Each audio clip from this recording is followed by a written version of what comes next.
All right, here's what you need to know about the 2020 Honda Civic hatch. It comes in 5 trim levels. Mild updates this year. Nothing massive, mild updates, updated front and rear styling, which looks pretty cool. There's now some sound insulation on the inside to limit road noise, and new on the Sport Touring trim level, which we have, the option of a 6-speed manual transmission. Otherwise, you're looking at a CVT. By the way, in the link below, I'll include more Honda videos and reviews, along with my comparison between this vehicle and the 2020 Kia Soul, kind of an interesting matchup, and why I think the 2019 Honda Civic is considered vanilla and boring. Those links are in the description below.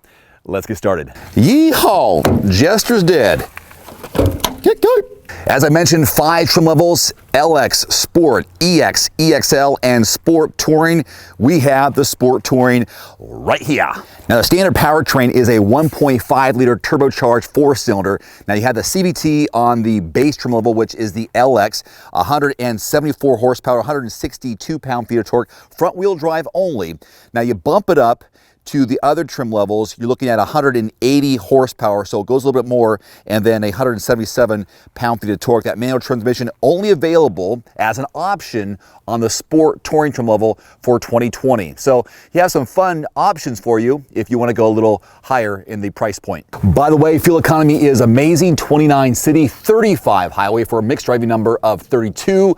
That's what I've been getting this week. I do love the back end of the Civic hatch. I mean, this is a really cool little mini spoiler. You got the dual exhaust right here, nice on the outside. It's a really cool, sporty, athletic look. Now, pros and cons, pluses and minuses with, hey, open up. That's my fault. Pros and cons with the cargo.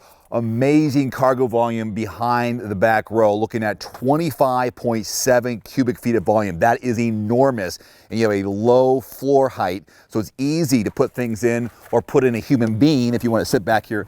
This is pretty darn good for a vehicle this size, don't you think? You get me back here easily. Of course, you bring the hatch down, and that'll make things a little more challenging. I wouldn't do that. Now, the downside is when you fold those down, it's about average in the class. So cargo volume, let me pull these down first. Press these tabs here. We got a 60-40 split. Folding them down, bump, bump. Now you're looking at 46.2 cubic feet of volume. It looks okay to me, but you will lose a little bit of height with those larger items because of the sloping roofline with the hatchback. One more cool little feature: they have the sliding protective screen that you bring across right here, and this blocks any view from the window when it is closed. Now, I know if you're serious about buying this vehicle, you're going to test drive it yourself, but you want to know, and that's why you're watching this video, what's it look like in perspective to how big or how small I am. And will Dave unlock the vehicle? Yes, I will. So that's why I like to give demonstrations. I'm 5'11", and this is my position as a passenger in the back seat, and that's my position as a driver up front. So there is your leg room for me back here. So got a little bit. I don't expect a lot for this size vehicle, but there you have it. And then headroom. Roof line has an indent in it for my noggin, so I have a little more room right there. This also, we have the top touring trim level, which is the Sport Touring. We have heated seats for the back 2 passengers, and a slider for the sunroof. Now, here's an interesting fact about the infotainment screen, which is a 7-inch standard screen, push button start, of course, is that on all trim levels but the base, which is the LX, you get Apple CarPlay and Android Auto. You don't have it on the LX. Strange, I don't know why. Maybe to keep the price down, which I'll talk about here in a little bit, but just want to let you know. Interesting fact. They have made it easier to plug in your cable to the USB port. I put mine right here. They slid it through the little spot right there. Usually you'd have to do it yourself down here because that's where they plug it in, but they give you this little adapter, which is a nice little thought of theirs to make it easier for you, the consumer. So I plugged in my phone. I was able to utilize the screen there for my Apple CarPlay, my smartphone connection, which I left it in the house so you can't see it. Steering wheel mounted controls, as you've seen in the past, nothing new there. Bluetooth left-hand side, adaptive lane control, adaptive cruise control, and lane keeping assist on the right-hand side. We do have paddle shifters on the Sport Touring trim level. That makes it a little fun and peppy. And there's your instrument cluster. Lane departure warning. I like to utilize the space down here for the phone or your wallet. Cup holders here, obviously, and these do slide. So if you don't want them right there, and then there's one more USB port there. I've done it before, but I'll do it again because it's a new video, new car. Little driving impressions as I get up to speed here in the CVT. So I don't use paddle shifters, rarely ever, unless I'm just kind of want to avoid hitting the brake, and I'll downshift by hitting the minus, going around corners, just to do that. It's really hard to tell when I haven't been in the 19 for so many months to tell you the sound installation that they've included makes it quieter in here. It's really hard unless I go back to back. So I'm taking their word for it that they've included that to make it quieter in here so you hear less road noise. Again, one of those new additions for 2020. What I've always liked about the Hondas in general, and I was talking to my wife the other day about this, is that this more than enough gets you from point A to point B. And this would be a vehicle that we would get for our son or daughter when it's time for them to drive. Safety, security, fuel economy, price point, you know, it's going to be between, you know, the low 20s to upper 20s in terms of MSRP for a brand new one, and we'll probably buy something new for them.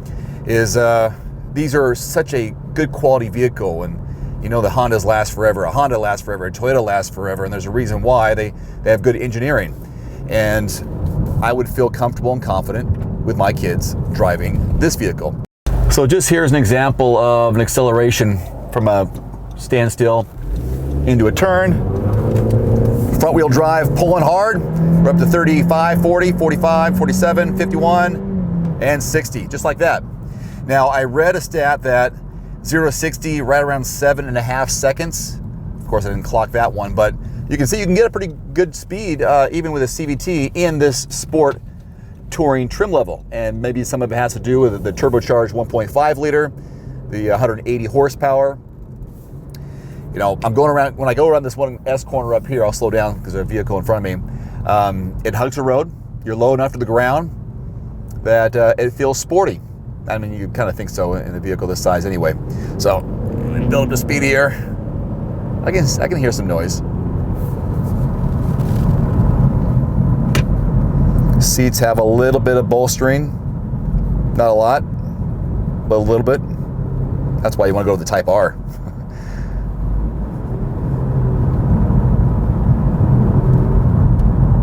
Yeah, besides the CVT and the noise it makes, it's a good car.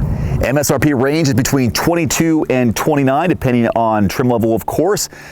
Not a lot of downside with this vehicle. I mean, whether you're driving in it, it has the consistency of driving a Honda Civic. You put the hatch on it. You know, I've done the 19 of the Civic, so I'm very happy with that. You know, it's really hard to compete with a car that's been at a high level for so long, and they're not really changing much except for the exterior, little things here and there to make it a nicer experience. I've used this term in the past with other vehicles that if it ain't broke, don't fix it. They're not really fixing a bunch. They're putting a little more bells and whistles, making it a little more appealing to the eye and to the touch. And so still working, still doing really well. So I definitely recommend it. So schedule your test drive, do your own demos inside, and see if it fits you and your lifestyle. Until next time, I'm Dave Erickson with Everyman Driver. Thank you for watching this walk around review of the 2020 Honda Civic Hatch Sport Touring. Adios. One more thing before you go, I've added links in the description below to some of the best-selling automotive accessories and products on Amazon right now, plus links to some of the product reviews I've done. You can find it in the description below this video. And if you don't mind, take a couple of seconds and click that subscribe button. I'm uploading 2, 3, sometimes 4 new videos every week, and I don't want you to miss anything, plus it helps support my channel. As always, if you have any constructive criticism, thoughts, or suggestions about my video, please leave it in the comment section below.